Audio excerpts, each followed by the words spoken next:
तुझ्या आवाजात हा कोण खासदार मस्के?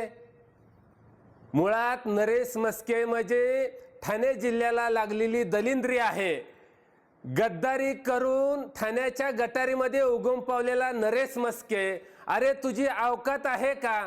तू एकनाथ शिंदेला उद्धव साहेबांना फोन करायला सांगतोय चिंदी चोरा. नरेश मस्क्या, तुझी अवकात काय? तू बोलतोय काय? तू तुझ्या अवकातीत राहा बाबा. मुळामध्ये नरेश मस्केच मातोश्रीच्या पुढे उभारून भीक मागत होता, मला शहर प्रमुख करा, उपशहर प्रमुख करा.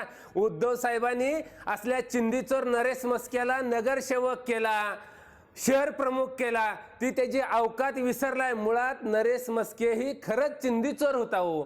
आणि त्यांनी आज शिवसेनेच्या उद्धव साहेबांच्या माध्यमातून इथपर्यंत आलाय. खाल्लेल्या आणाला नरेश मस्के कमीत कमी जाग बाबा.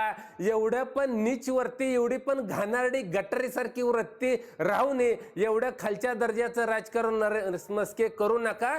वेळ काळ जवळ आहे. 2029ला तुमचा सुपडा साफ होणार आहे. आज जी नरेश मस्के तुम्ही खासदार झालाय फक्त आणि फक्त ईव्हीएम मशीन घोटाळा करून झालाय. जनतेने तुम्हाला नाकारलंय. जनतेने तुम्हाला खरंच एवढी जनता तुमच्यावर वैतागली की वेळ पडली तर गच्चीला धरून तुम्हाला हाणायला देखील मागं पुढे बघणार नाही. परंतु सत्तेच्या जीवावरती तुम्हाला मस्ती चढली आणि त्या मस्तीच्या माध्यमातून तुम्ही असं वक्तव्य करताय. तुमची अवकात नाही. तुम्ही अवकातीत राहून बोला, नाहीतर या पुढच्या काळात तुमचे कपडे फाडल्याशिवाय आम्ही सोडणार नाही.